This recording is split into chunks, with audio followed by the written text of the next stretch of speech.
Good evening, friends, and welcome to another edition of Crime Time with DutyRon and Ed Wallace. We are retired New York City police detectives and 9/11 World Trade Center first responders. If you like all things true crime related from a police detective's perspective, hit that subscribe button, hit the notification bell, so you'll get all things DutyRon and Ed Wallace when we go live or upload another video.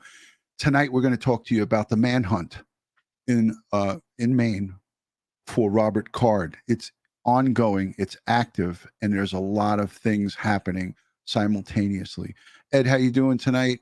I wanted to get you on because we did have a late night with our live stream yesterday. I went live a couple of times. Everybody wants to hear your thoughts on this, and I want to go right to you, Ed. Well, I'm sickened by another mass shooting incident. I'm sickened by the fact that this person was in a hospital for 2 weeks for mental evaluation or whatever was going on there, and potentially diagnosed with some sort of mental illness and possibly given medications. And I just don't understand for the life of me how he still had his guns. That's the baffling part. Everybody's asking those questions like, hey, wait a minute, what's going on here? Why did he spend 2 weeks in the summer of 2023 in a mental institution, and he was still able to, as according to news reports, use the weapon that he purchased legally prior to having these mental health issues? How come his gun wasn't taken from him? Is that in fact the case? There's so much disinformation running around. Remember yesterday they said there was 55 victims and 22 deaths, and now it's 18 deaths and 11 additional victims. Right. So again, I want to say this, Ed, you're right, 100%. There's a lot of different information out there, but if in fact that is true, and we've seen this in the past where we've had mass shootings happen, and these perpetrators who go out and perpetrate these heinous acts get these weapons legally. It just... Well, that's because several issues. I mean, I can point to Kathy Gifford's shooter, mentally ill, on being treated on meds. The shooting at the theater in Colorado, mentally ill. Went to the hospital. Went to the college psychiatrist. She warned the local university police about this kid, but never notified law enforcement. He had all kinds of guns and booby trapped his apartment with improvised explosive devices. Okay, we have to change the systems once you've been declared mentally unstable or mentally ill, to get that information into the NICS gun background check, so that if these people attempt to get guns, it'll trigger an alert to the FFL, the Federal Firearms Licensed Gun Dealer, not to sell them the firearm. Right. Okay.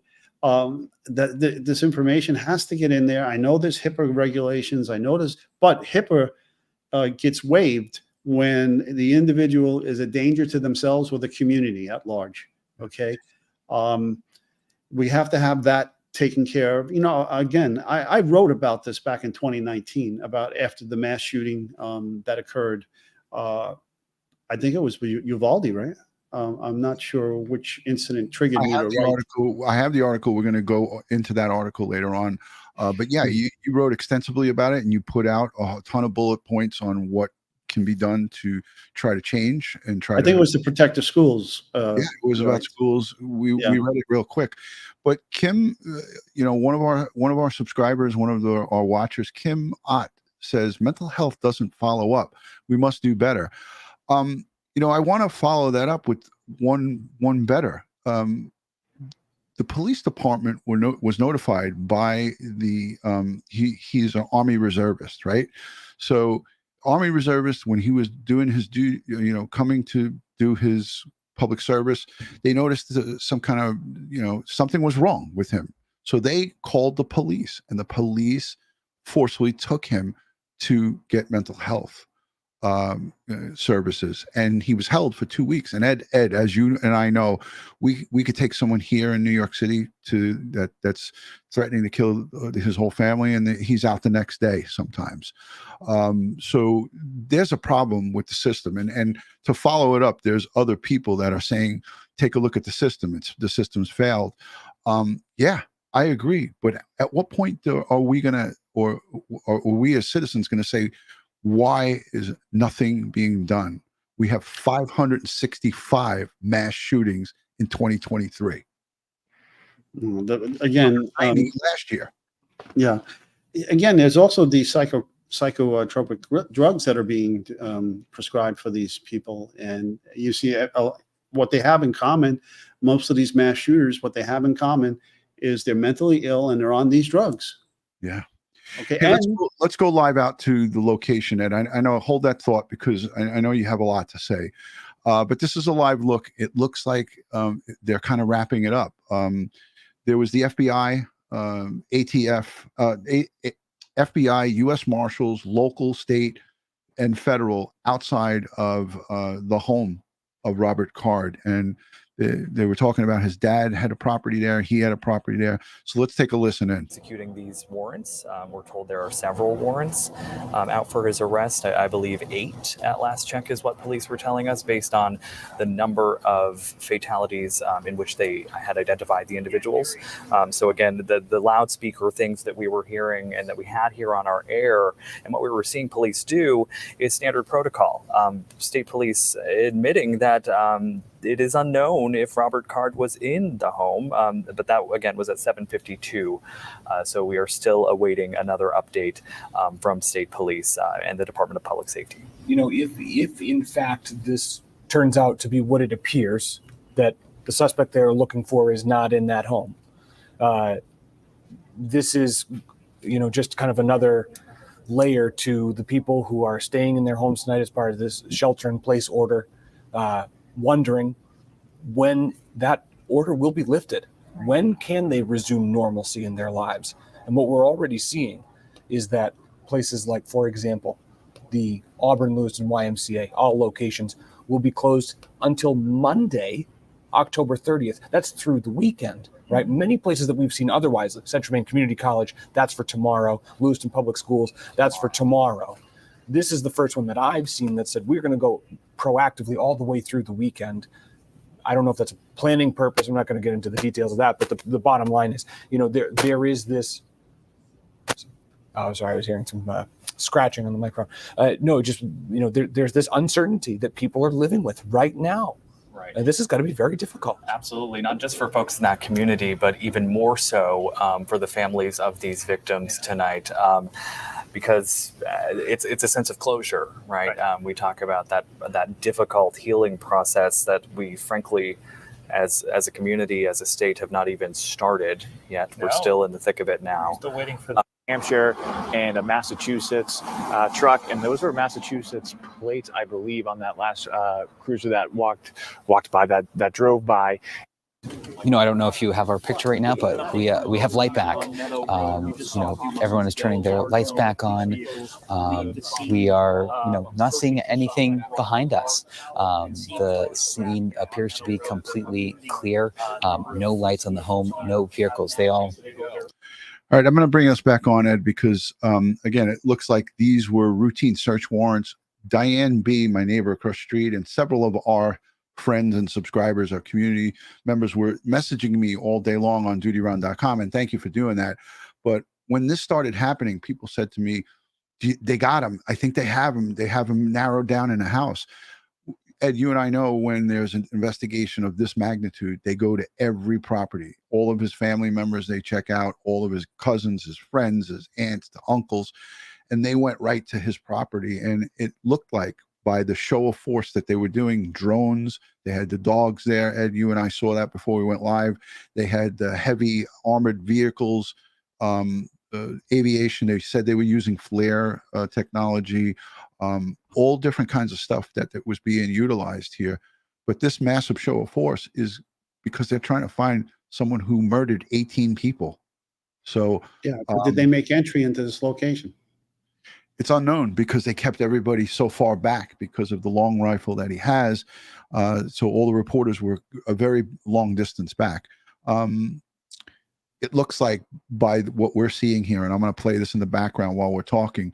It looks like from what we're seeing here is they're now withdrawing. There you can see all the brake lights on these vehicles. Everybody that was there, the massive show of force. They talked about over 350 personnel searching for Robert Card. And then this is not in Lewiston, Maine. This is just a short jump, 20 minutes or so away in Bowdoin. So this is his hometown. This was his home residence and his dad's property. But let's take a listen, see if there's anything I'm noteworthy. Like we saw last night at Lisbon Falls, if you were with us last night and very early into the morning, just as the car gets out of our way here, you saw 20 to 25 police officers all gathered, all waiting.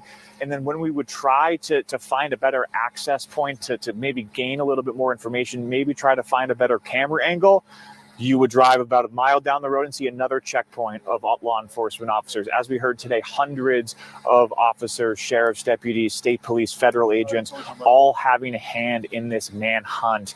And we see that typically, again, like I said a few minutes ago, whether it's a standoff for a search warrant or a drug arrest, we typically see a large number of law enforcement. I think the reason I feel strongly that these obviously were search warrants is because they were making those commands, Ed. We don't want to hurt you. Come on out. Come out with your hands up. These are kind of routine things that police do when they're executing high danger search warrants. And these were warrants obviously issued by the courts. And they went in there and they want to do everything by the book. But yeah, this is frightening for the neighborhood. Ed, you were just about to touch on a couple of different things when we went to this because I didn't know. I thought something else was going on here.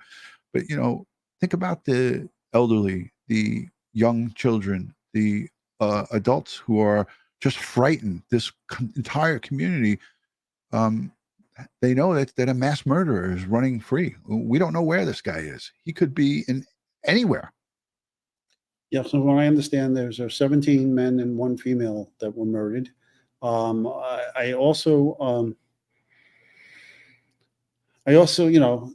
we closed down all the state mental institutions throughout New York State, and other states did the same thing. And that was back in the 70s that occurred. 74. And they dumped those people that were in those institutions right onto our streets.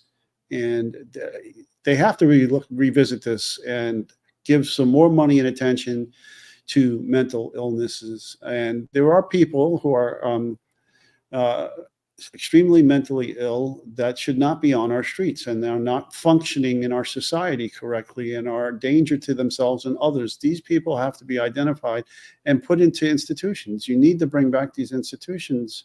I get it. The old institutions had a lot of issues, and there were a lot of abuses and so forth. Well, we can't go on this way. Right. Yeah, in 1974, I remember that because I lived right down the maybe 2 miles, mile and a half from Creedmoor Psychiatric Center on Hillside Avenue, just right off of Winchester Boulevard. But my home, where I grew up, was just a short jump from there. And shortly after 74, I think it was like 75, 76, I was in my home. I was a young boy, and one of the persons that were formerly incarcerated in there were released. They were actually releasing them and having them come back. Like they were able to come out during the day, and then they have to come back at night. So it was like a slow release. But one of them got out, came into my house, and my grandmother, my mom had to call the police. He didn't harm anybody. He was just using our sink to get water. But it was a scary thing for me as a young boy. And it just got worse. And what I saw in 1991 when I became a New York City police officer, at 26 years old, I saw right in my face how much mental illness we have in that small little area that I worked in, Brownsville in East New York. Ed, I couldn't believe it. And I was actually frightened because I only lived 15 miles from there, from my house to my work. And when I saw the amount of mentally ill people that were in the communities of East New York and Brownsville, Brooklyn, I was shocked. And to me, it was something that I never knew existed. Had I not become a police officer, I would never even know about it. So I think most people, most of the common folk don't have any idea of the amount, the actual high percentages of the people. And it's probably only gotten obviously a lot worse since I got off the job. So it's scary and frightening, but something's got to change, and nothing No, seems to change. absolutely, absolutely. I remember, Geraldo Rivera and how he exposed what was going on at Willowbrook State in Staten Island. Yes. But there was a lot of people that were in there that shouldn't have been in there. There were a lot of people with Down syndrome that their families just gave them up and put them in these institutions. Okay, these people with Down syndrome should not have been in there. This wasn't designed for them. Okay, and there are some seriously mentally ill people that are homicidal, and they're roaming our streets. They're pushing people onto the subway tracks. They're killing people. They're stabbing people. They're doing all kinds of crimes, and it's a revolving door system for them. They get collared. They go before a judge. He kicks them loose, or if they EDP him, with emotionally disturbed person, then law enforcement takes them for a psych eval at one of our city hospitals. They're out the next day, or they're out the next day. Yeah, yeah. Okay, this insanity has to stop. Yeah. The politicians need to get together and start funding and bring the systems back online. We have to get these people that are a danger to themselves and others off our city streets. Many of them are in our homeless shelters. We know who they are. They're repeat offenders. And there was legislation drawn up in the state of Maine. I don't have the politician's name, but it was, I believe, a female, and she, drew up a bill, and it was passed. I think it was a yellow flag law. It wasn't the red flag law. It was something specific to the state of Maine, and it was put into place to, as the politician said in the article I read very quickly, she said it was to prevent any further mass shootings from happening in the state of Maine. Well, that didn't work. And pieces of paper and legislation, and let's not kid each other here. And I'm talking with all of us, not just me and Ed. I'm talking with our whole community and everybody that watches this. Pieces of paper and laws are broken daily, every second. Every second of the day, people are breaking the laws, whether it's selling drugs, selling illegal guns, drug smuggling, you could go right through the whole list here. So no matter how stringent and strict laws and rules you put out there, there's going to be people who don't abide by them. And that's why I always say there has to be more layers of protection and security. We always talk about the victims.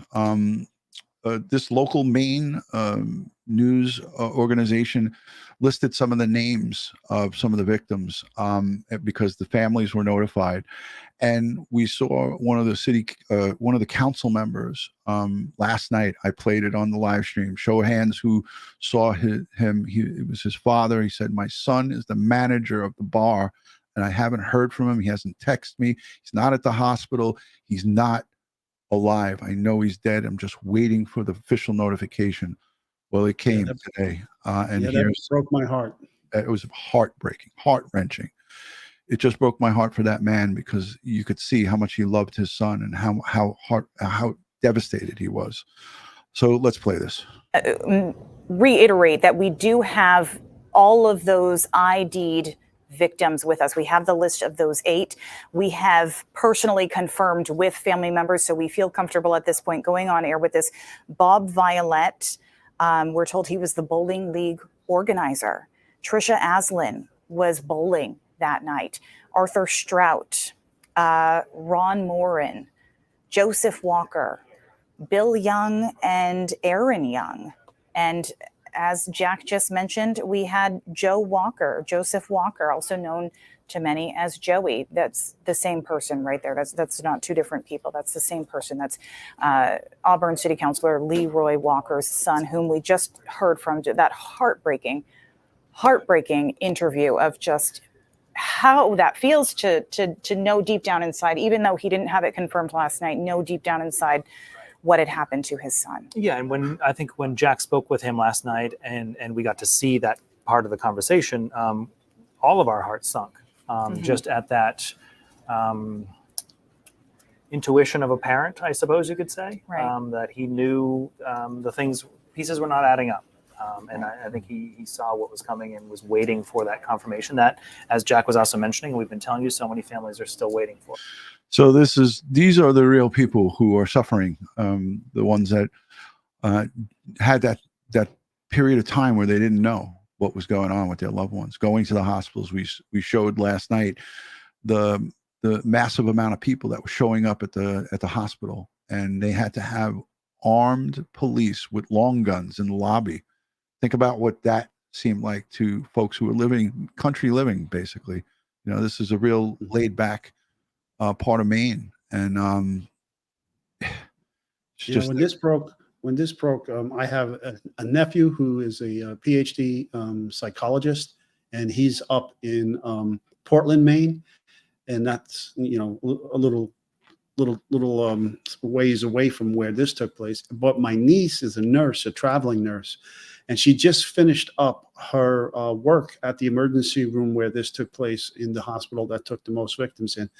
And so we tried to track her down, but she had left. She had left this past weekend to go to her next assignment in Albany, New York. So she's at a hospital emergency room in Albany, New York, for the foreseeable future. Right. I don't understand this traveling nurse thing, but that's what she does. Well, our guest that we were going to have on tonight, hospice nurse Julie, she travels from home, goes from home to home. I think she said she handles 15 cases in the course of a week. So it must be something new. I don't think it's new, but this is what we're doing, and lots of people are wanting to have people come to their homes. So, Ed, I wanted to play this because this is from CBS Boston. And they say here, they talk about there was a note left behind, but they didn't talk about the content of the note by the suspect, by Robert Card. So let's play this. And again, this shows a little bit of, some of the officers going door to door with weapons drawn, but this is from earlier at 5 o'clock today. Oh, and that is that police and FBI agents are searching a property in Bowdoin. That is the town where Card and men. So that was a good look at the property. We got to see it in the darkness, but it looks like a double wide trailer or like one of those modular homes here. And then they were saying that there was another piece of property up here where my cursor is. So there was like probably these three pieces of property that they were narrowing in on. So let's let this play. Where Card and many of his family members live. We have complete team coverage for you tonight, covering every single angle of the story. But let's begin with Brandon Truitt, who just arrived on that search scene just a short time ago. Brandon? Well, David, we are on West Road in Bowdoin. It is an incredibly rural and wooded area. We're about 13 miles from where you're at. And just down the road here is what's believed to be Robert Card's house. And I can tell you, we have been seeing the ATF, the FBI, increasing their presence really by the minute here. As you can see, these cars just essentially lined up here. The driveway they're focusing on is down to the left. I want to show you what it looks like from overhead, though. Sky Eye was here just moments ago, and you can see dozens of officers with weapons and bulletproof vests outside of this home. And I wanted to ask you this, because when I saw this initially, I said to myself, if they felt that he was inside that house with that AR-15 style weapon, 223 round, arguably, it's my guess, do you think they'd be out in the open like that? Like I'm going to pull this back. I don't know what the line of sight is. Yeah, I mean, yeah, that wouldn't be too. Strategically, that's bad. If they thought he was there, and the AR-15 platform if it's in, it can be calibrated in many different rounds, not just 223, but 223, 5.56, and then it can be a 300 blackout, and there could be also in the AR-10 that looks like an AR-15 in 308. So there's many different calibers that could be fired from a gun that looks like that. I believe it was 223 or 5.56. He's a firearms instructor. He's a survivalist by everybody's take. I don't see this as tactically. Well, we got this guy. He's inside here. I see this as a routine search warrant that they really dotted their I's and crossed their T's, and they cleared everything. But you got 1, 2, 3, 4, 5, 6 personnel right out here. If he's here or in this bush here or in this house here, with a scope. I hope they would have cleared this already before, just standing out in the open like that. But this is daylight, and we were here all night until just now. We just saw them packing it in. Okay, so I'm gonna let it play. It's just my thoughts. I mean, I could be completely off, but I don't know. This is 5 o'clock. They just wrapped up. Of officers with weapons and bulletproof vests outside of this home. We have watched them come in and out of there. Now, CBS News now reporting that a note of some kind was found inside Card's house. That's according to one U.S. official who's been briefed on this search. That source saying that this was simply not a suicide note, but they wouldn't elaborate any further than that. Again, police continuing to increase their presence here on this very, very quiet neighborhood. I made my way down to a couple of homes here, and I've got to tell you, people are staying inside, their doors are locked, and their blinds are closed. This is a kind of scene that on some stories like this draws a public spectacle. That is just not the case here. Of course, Card still on the run at this point. But David, we'll send it back to you. All right, Brandon. So, again, the search is on. The manhunt is on. They have the U.S. Marshals. They got the FBI. They're going to be utilizing, and this is where I wanted to get into the second half of the show with you on this, is they're going to be utilizing computer forensics, the cell phone forensics. They're going to look back at his weeks, maybe back a month of all of his communications, and they'll probably be concentrating on what he has done in the recent last 5 to 7 days in emails, text messages, online presence, and everything. Thoughts, Ed? Yeah, absolutely. They're going to have to track all of that and get a hold of his cell phone provider, see if his phone is pinging anywhere, and track him down. Now, I understand he also had a personal watercraft and a boat. Yes. And so, do we know where they are? Are they accounted for? Because I understand his vehicle, the Subaru, was near that area where boats and personal watercraft could be found. Yes. So the Subaru was found at the boat launch, at like the boat ramp or whatever. But some people who live locally have actually reached out to me and said that that body of water has like 2 dams on either side, so there's no like outlets where you can get out. But you certainly could go in a boat and then get out and go maybe into a wooded area, or I'm not really sure of the lay of the land there. But I'm sure that the U.S. Marshals, and these are the premier tracking folks, the U.S. Marshals are the best in the world at tracking and finding. Yeah, if he's an avid hunter and he knows these lands, if he's also a survivalist, if all of that is true, I mean, he could have himself a hide somewhere out there in the woods, where only he knows where it is and where he can go and hide. And he may have it, like a prepper stocked for his survival. Who knows? We don't know much about him other than, that he was suffering some kind of episode and they took him to the hospital. And I believe this was all at West Point, and the military was involved in this, and local law enforcement or state law enforcement in New York was involved in this, or something to that effect. Right. But I read a report that he was brought back to Maine and received mental health services in Maine. And then I read another report from CNN. So listen, everything is preliminary right now, and his stuff is all over the place. But wherever he received the mental health services, the counseling, the medication, 2 weeks is not a short period of time, but it's not a long period of time. But the problem I have is that after that, if he had weapons that he obtained legally prior to that episode and prior to him showing these signs that he wants to go and shoot up his, his base where he trained, and speaking, off his rocker, why would anybody in their right minds just allow him to keep his weapons? I mean, if I get into a domestic here with my wife, police are going to come here and remove my weapons from me.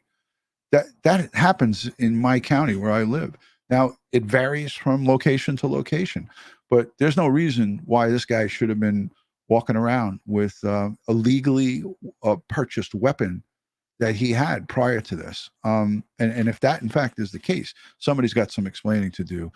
Did they drop the ball in West Point? Did they drop the ball in Maine?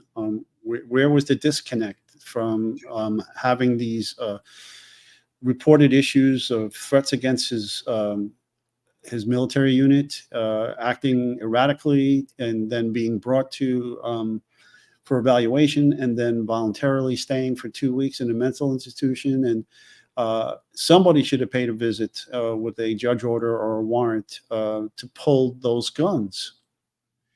Yeah, and these mistakes come at a very high cost. We have 18 innocent lives lost because the things weren't followed through here. Things weren't followed up.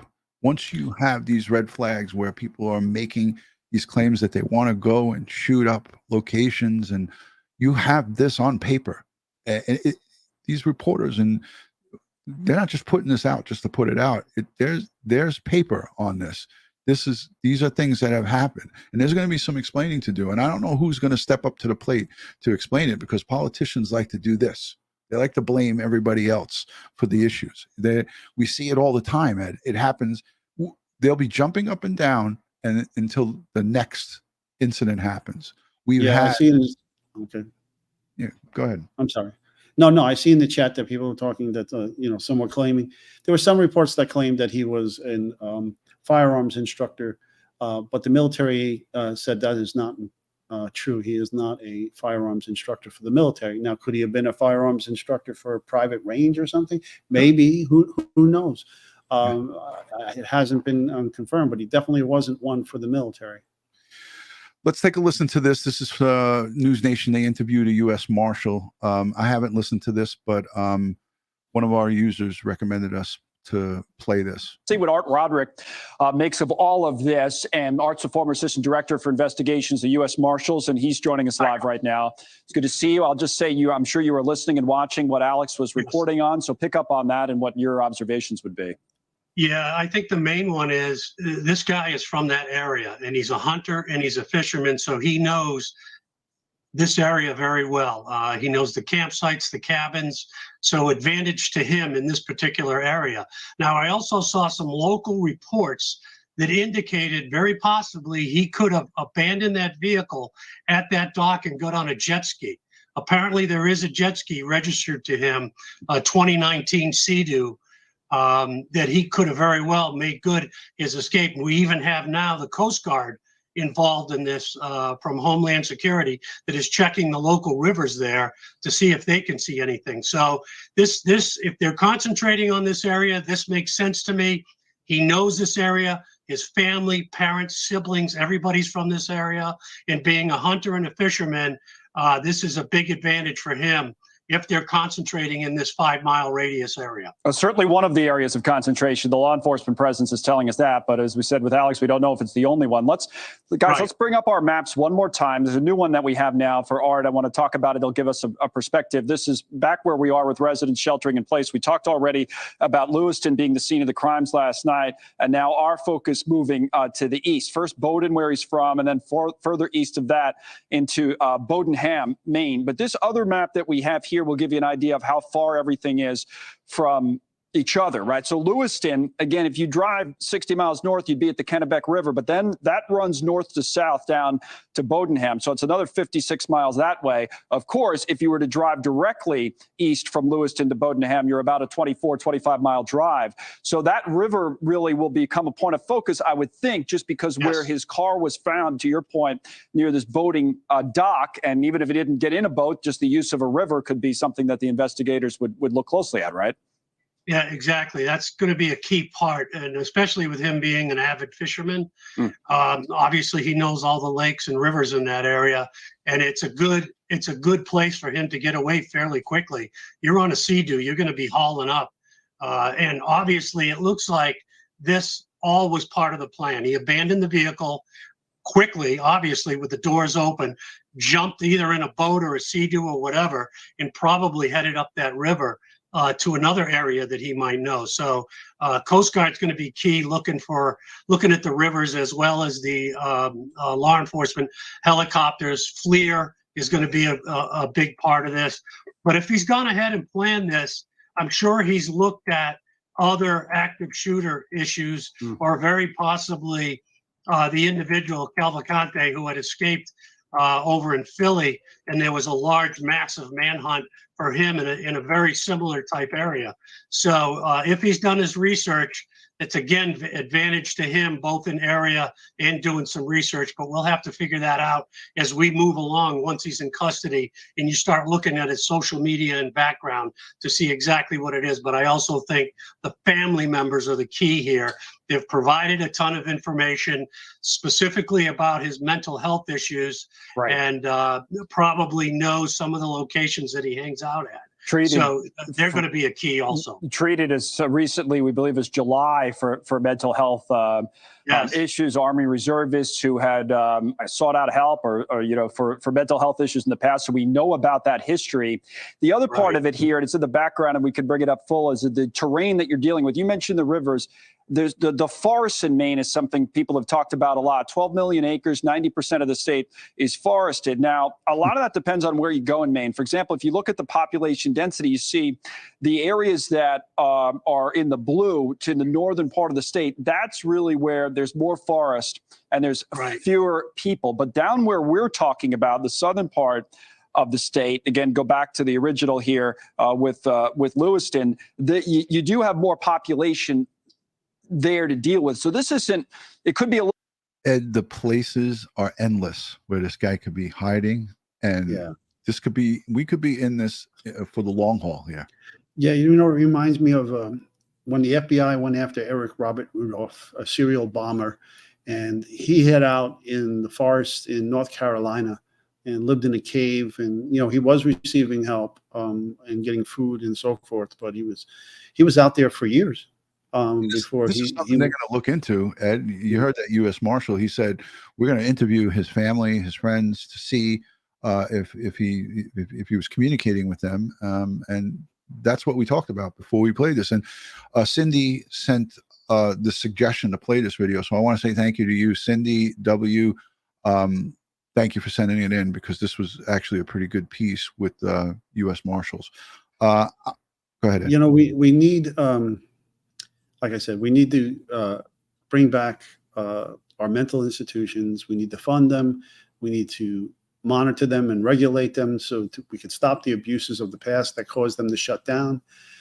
We need to have due process rights for these people, bring them to court, have doctors, multiple doctors' opinions given to a judge to incarcerate them until treatment can stabilize them and they can be somewhat normal or productive and not a threat to themselves or others.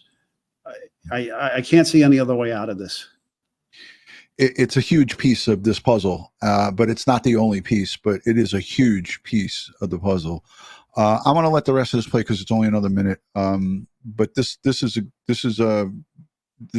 map and stuff is really, I think a lot of people that are outside of this northeastern region don't have a clue of what they just put here, and 90% of the state of Maine is wooded. Down where we're talking about, the southern part of the state. Again, go back to the original here with Lewiston. You do have more population there to deal with. So this isn't, it could be a little bit misleading to say that there's so much forest. A lot of that's in the northern part of the state. And that's not to say, Art, that maybe he couldn't have made his way up there, right? Right. Yeah, he very well could have. And also on the other aspect too is just out of caution, I would also start looking at getting a red notice out through Interpol in case he goes to Canada. So that's another avenue they can look at, so that if he does get up to Canada, they can go ahead and arrest him on a red notice through Interpol. So it's key. And you know, unfortunately, this whole military issue regarding crimes in the military and convictions has come up before in other active shooter cases.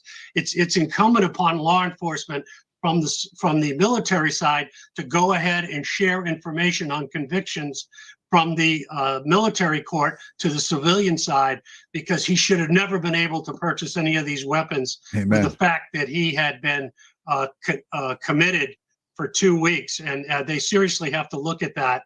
And they should have, what they've done is should have done was seized all the weapons that he had at that particular point in time. Thank you for watching. Go to News Nation now. So that was a good piece from News Nation, Ed.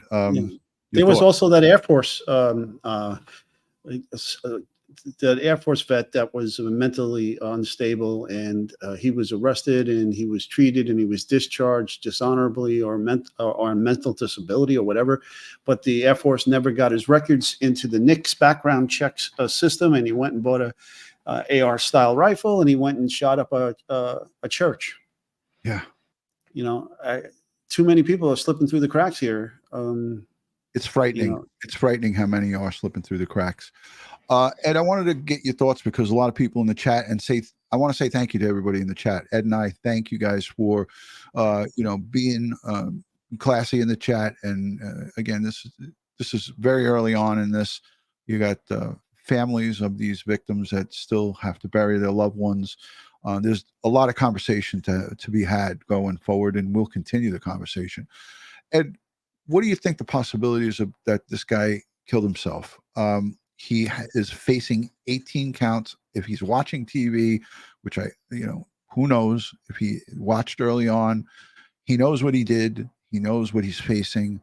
What's the chances that this guy just said, you know what, I'm not spending the rest of my life in prison. I'm just going to kill myself. That's an extreme possibility here. I don't think it's extreme. It's happened. Statistically, it has happened many times.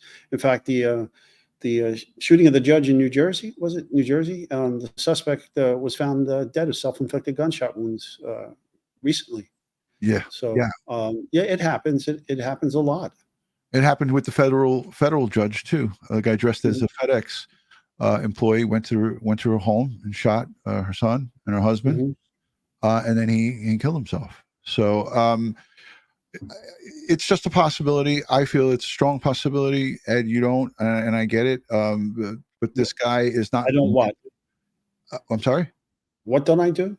No, I'm saying I said it was an extreme. There was a strong possibility that he did that, and you said you don't think it was a strong possibility that he killed himself. No, not that it wasn't a strong possibility. I think that is the possibility. He's going, potentially he's going to kill himself. Statistically and historically, that's been the outcome with a lot of this. Yeah, and Bella Finn says like Gabby with her boyfriend Brian Laundrie. Yeah, we know that he's not mentally stable. It's documented. Summer of 2023.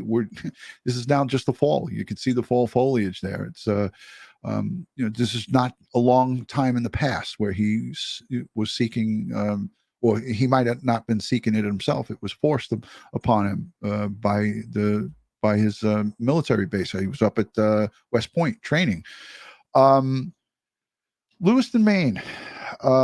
They haven't seen anything like this ever. And we saw the press conference today. The mayor, the governor, the police chief, the colonel of the state police, they were all they were shook. They were definitely taken back by all of this, and rightfully so. These are people who are used to having a good, easy kind of living, not a high crime area. I wanted to go to the chat and see how many people live in and around this area. It's a wide range 56 miles. You know, it's a pretty big box there of where he's moving about. If you are from that area, we want to know, and we want to say hi to you and say stay safe. These folks are all frightened, and this is the crazy part: is until he's taken into custody or found, everyone's living in fear. So look at how many people in the chat are saying, "Yeah, I live just south of Lewiston." Just unbelievable, the amount of people that are affected. But Ed, I think the governor said. Can you hear me? Yeah, I hear you. Oh, okay. Because I lost you for a little bit. I think the governor said they had 44 homicides all of last year or something. Yeah, a very small amount, and I still have it saved. The press conference that I played from this morning, but it was very low crime in that location there, in the state of Maine in itself. Never seen anything like this.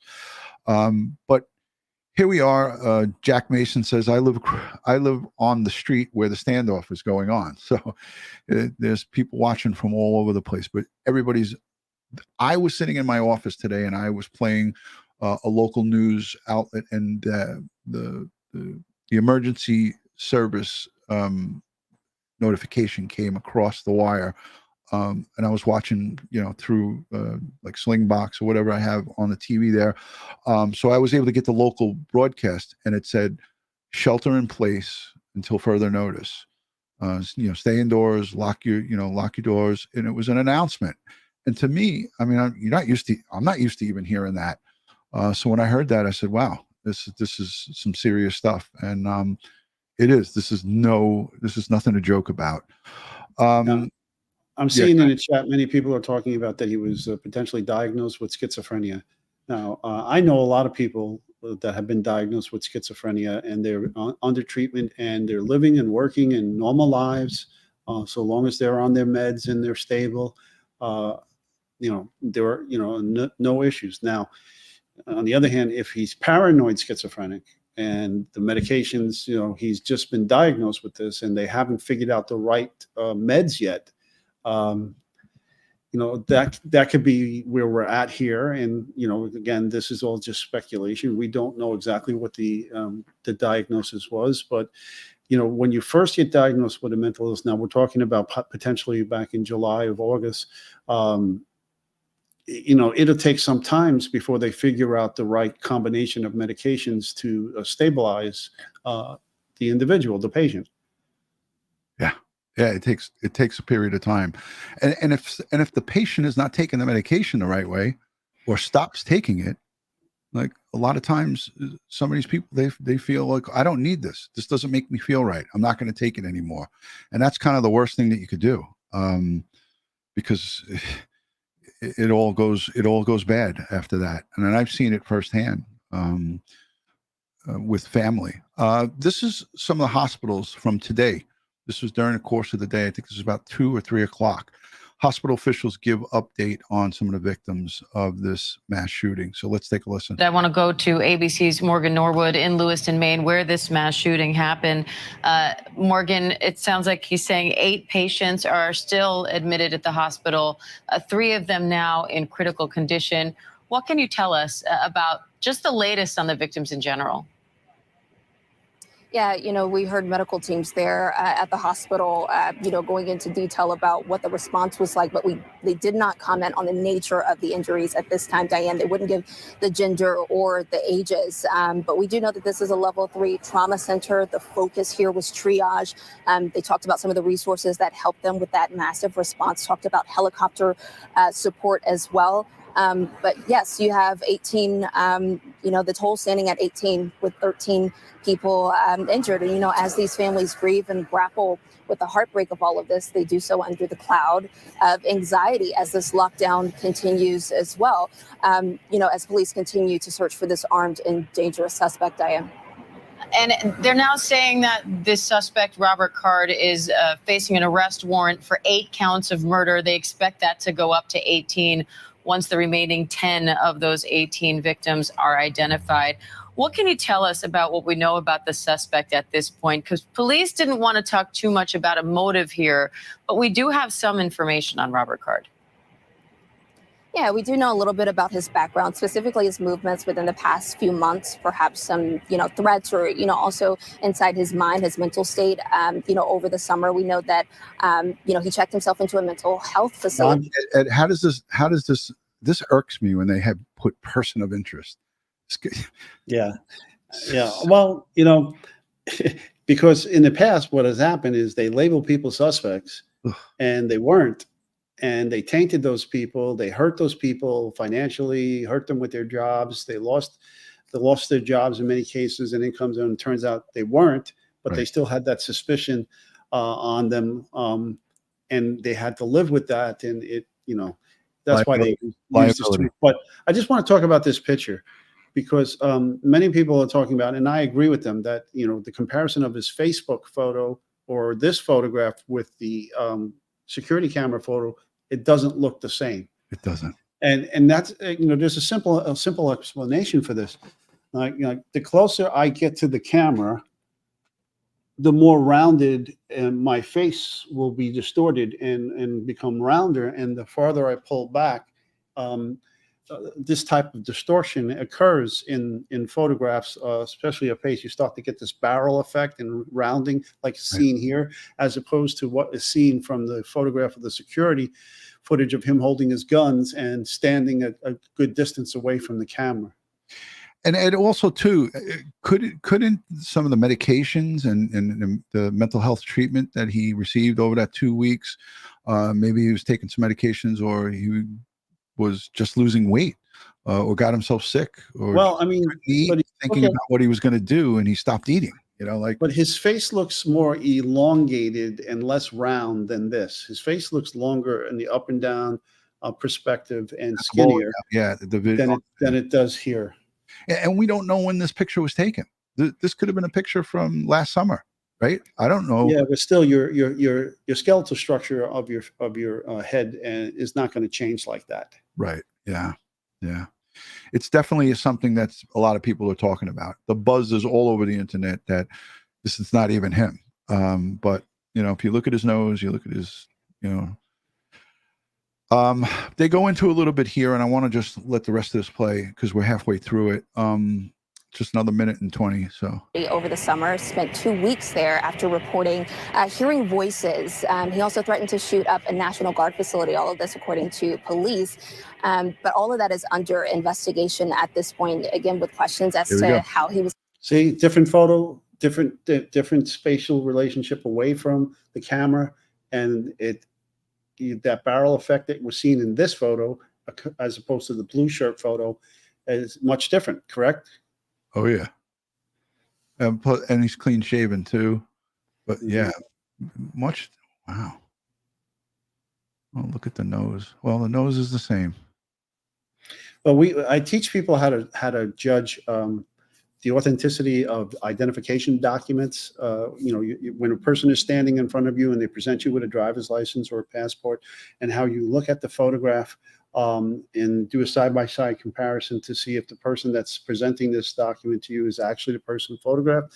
And what we use is a triangle, and we'll place the triangle across the top of the ears, across the eyes, and then the point at the bottom of the triangle will come down to the chin. And then you measure where things fall in place. Are his earlobes matching, and where did they end, or does he have earlobes, or can you even see the ears? And do the earlobes end where, see, like this looks like a totally different guy in the red shirt than the blue shirt. But definitely when you look at some of the, like his nose, you look at the top of the earlobes, top of the ears, and then draw a line straight across from ear to ear. And this is does it go through his eyes, below his eyes, or above his eyes, and see if they line up. Again, but distortions occur when, based upon what type of camera, the lenses, and how close you are. You can get that barrel effect that totally distort your face. Yeah. There's another one of him fishing, and he's got facial hair there.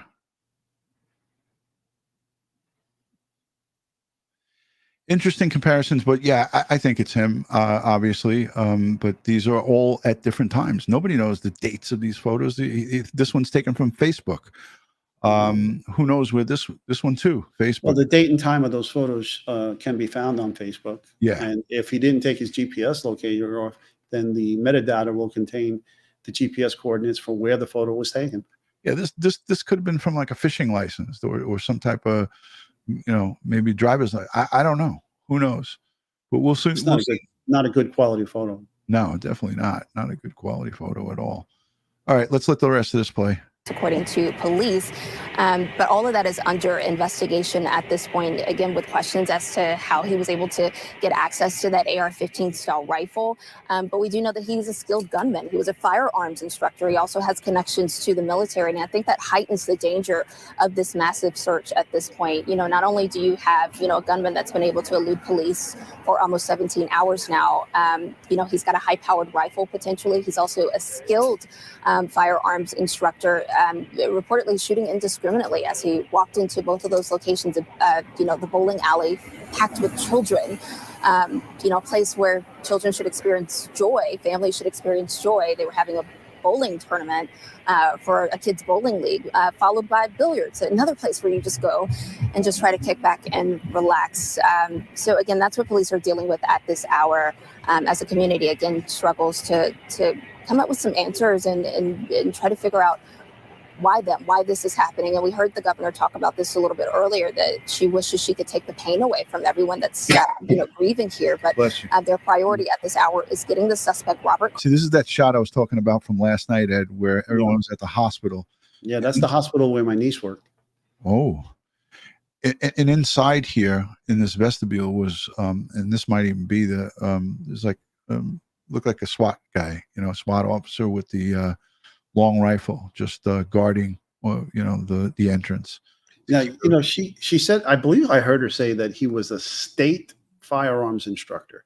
So he had some kind of state certification to be a firearms instructor for who? A private range, or because he, it's not law enforcement, and the military says he wasn't a firearms instructor for them. So, yeah, I thought I did hear her say that. I'm just going to see. I moved it back just a minute. Back and relax.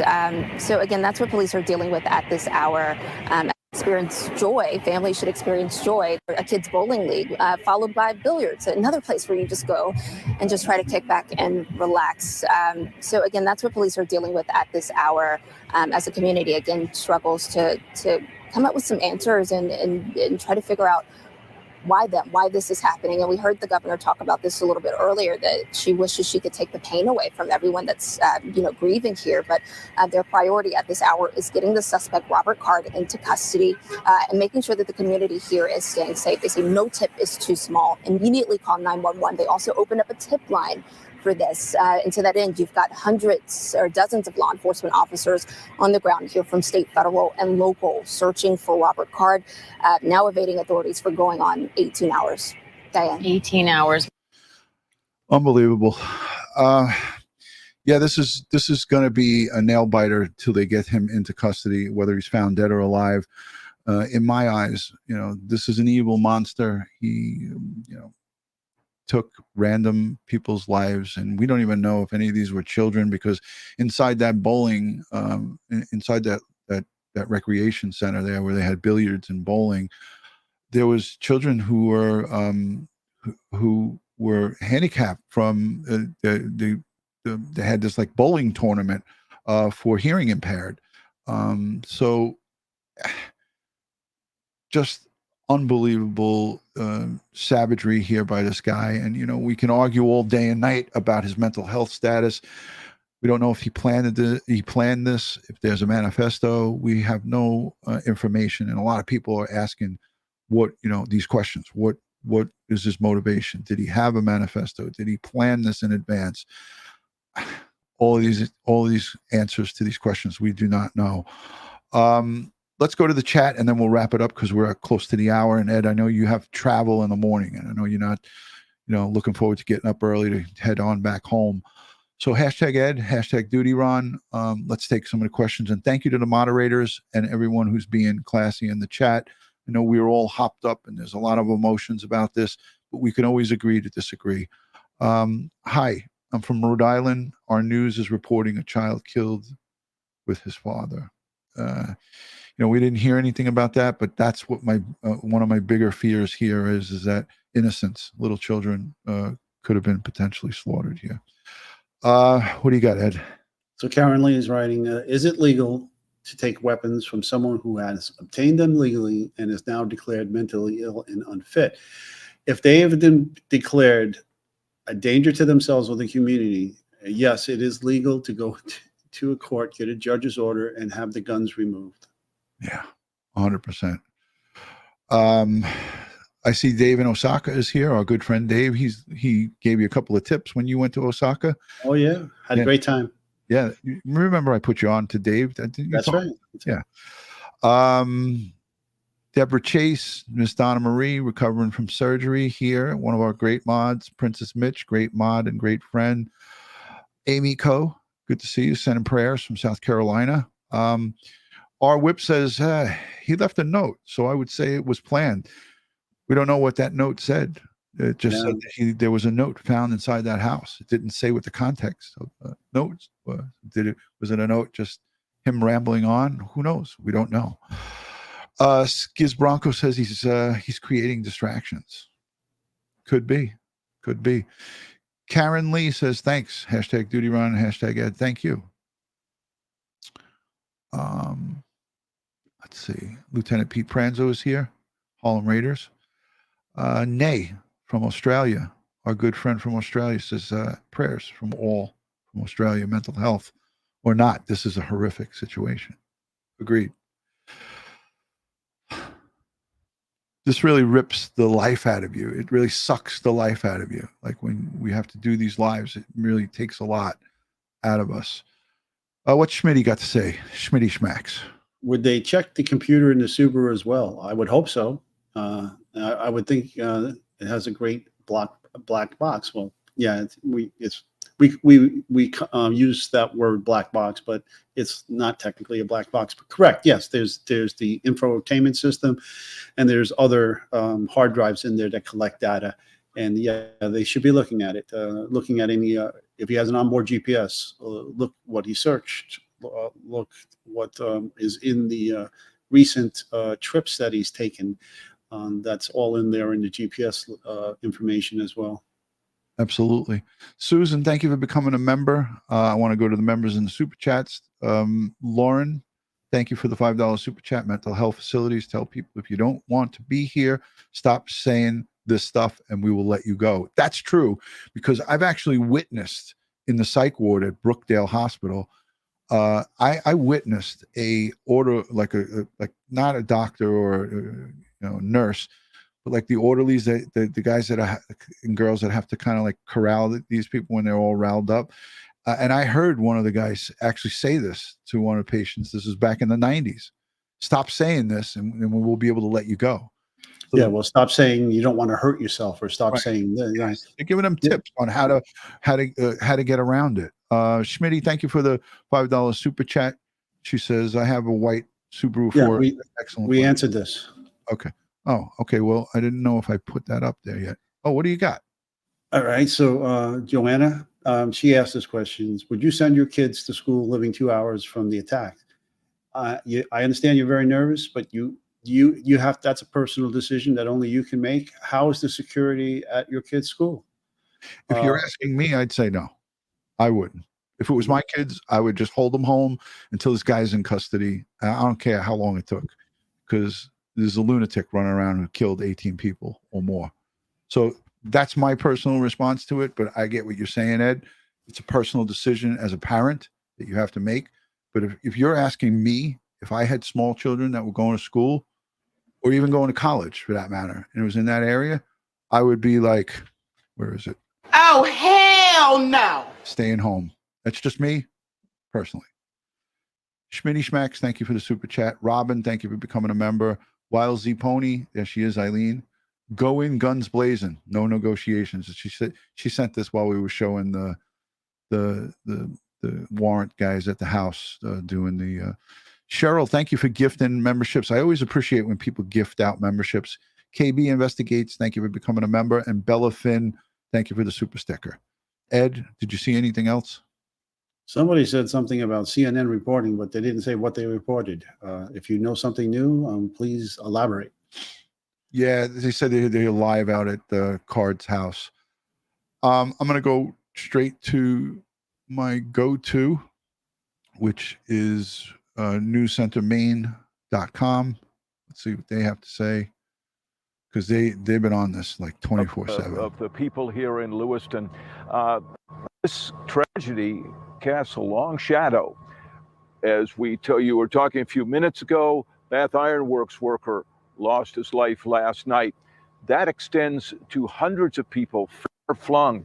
I was a worker for a beverage distributor this morning in the town where I live, and his company, based in Portland area, one of this is their news feed at the locations last night who lost his life. So this tragedy reaches out way, way beyond Maine, really touching all of our state. Governor Mills at the briefing this morning, which seems a very long time ago now, talked about that. The governor was very hoarse, her voice, because she had been up talking all night and working on this previously. But she talked about that emotional impact and how it really people here in Lewiston. Let's listen. I know that the people of Lewiston are enduring immeasurable pain. I wish I could take that pain off your hearts, off your shoulders, but I promise you this, we will all help you carry that grief.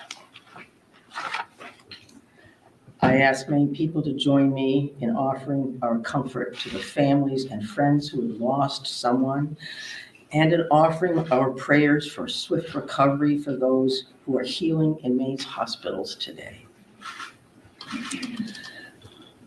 This is a dark day for Maine. I know it's hard for us to think about healing when our hearts are broken. But I want every person in Maine to know that we will heal together. We, of course, have watched with great sadness as these mass shootings have happened in other parts of the country, never really expecting that our city, the largest city in Maine, would be added to those list of mass shooting cities. And it's just a terrible shame, a terrible impact. But the search goes on. Shannon Moss for Public Safety says that they are continuing to search in the Lisbon area, says they'll be back at Bowdoin tomorrow to search another house. Meanwhile, the question exists still, what do people do tomorrow? Do businesses reopen? Do they stay closed? And questions won't be answered till tomorrow. Don Kerrigan there live for us in Lewiston, and thank you, Don. And his microphone was cutting out a little bit there, but important to reiterate kind of what he just said at the end there. That Shannon Moss from the Department of Public Safety saying, most importantly, the search continues, and that they'll be focused on Lisbon and Bowdoin tomorrow. Basically, that's the focus at this point. And you've been hearing us say that, but that's why we're still with you, because there is that public safety concern for someone who is considered armed and dangerous. And we did see a heavy police presence in Bowdoin already today. We know they executed a search warrant at a home in Bowdoin on Meadows Road. And that's actually where we have Alex Haskell joining us live now. And Alex, we had you for a couple of hours earlier where there was a lot of presence. Seems fairly quiet there now. Things are quiet. Actually, not too long ago, law enforcement came over to us and said basically there is no longer a scene. All law enforcement have left, but that wasn't the case just a few hours ago, where law enforcement just flooded in on this home down the road here behind me. It's obviously dark, you can't see it, but not too far away from us. We were here a little before 6 o'clock. We were just kind of hanging out. Law enforcement had blocked off this road as they were executing a search warrant on a home. Things seemed to be quiet And then as things got dark, actually a member of law enforcement came up to us, all reporters and photographers. There were dozens of us here just kind of waiting and watching to see what was going to happen here. The law enforcement official came up to us and asked us to turn our lights off that we have on top of the camera, like one that we're using right now, asked us to turn those off because of a dangerous situation. So we, of course, all listened to that law enforcement person. All right, so that it's redundant. Ed, you got this question up here. I didn't hear anything about this, and I would be so far they definitively linked him to 2 shootings, and I don't recall them linking him to anything of a drive-by or anything like that at Walmart distribution center.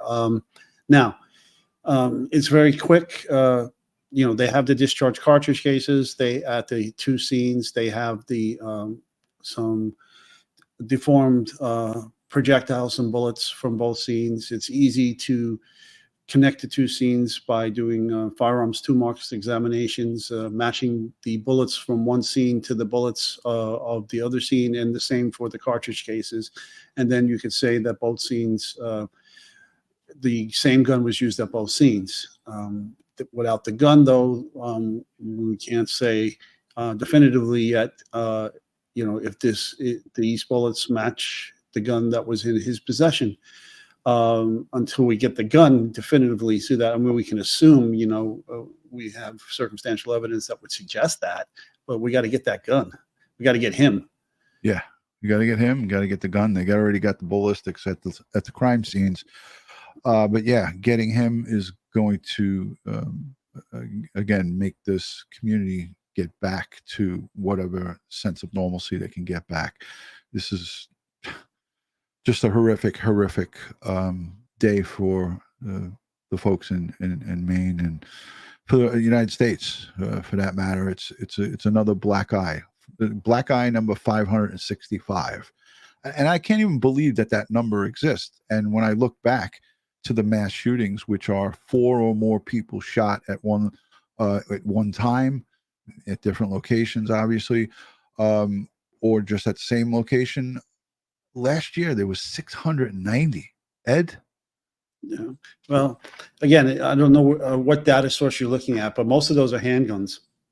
Yeah. So it's very rare that rifles are used in homicides or murder, but it does happen from time to time. But predominantly it's handguns. That said, it's time for me to run, Ron. It's time for me to go too. I want to just say thank you to first and foremost you, Ed, for taking out the time during your busy work schedule, and I want to say thank you to the moderators, the replay viewers, everyone that's here. If you could just take a moment to please hit the thumbs up for Ed Wallace and I. Make sure you share this video out onto your social media platform. If you're watching on the replay, we appreciate and love the replay viewers. We thank you for your support. By super chats, by buying the cups of coffee, by becoming Patreons, by listening to us and letting the ads roll. That's really a free way to support Crime Time with DutyRon and Ed.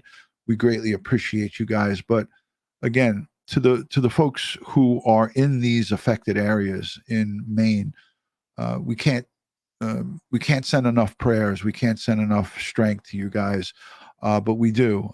We stand strong with you, and we're going to continue to follow this, Ed.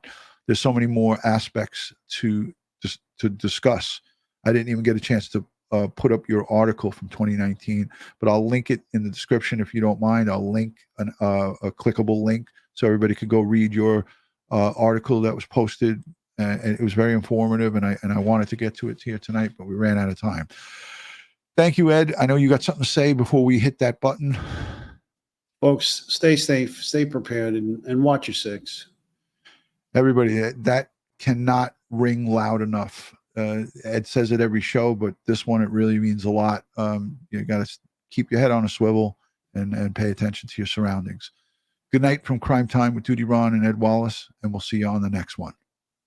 Peace, guys.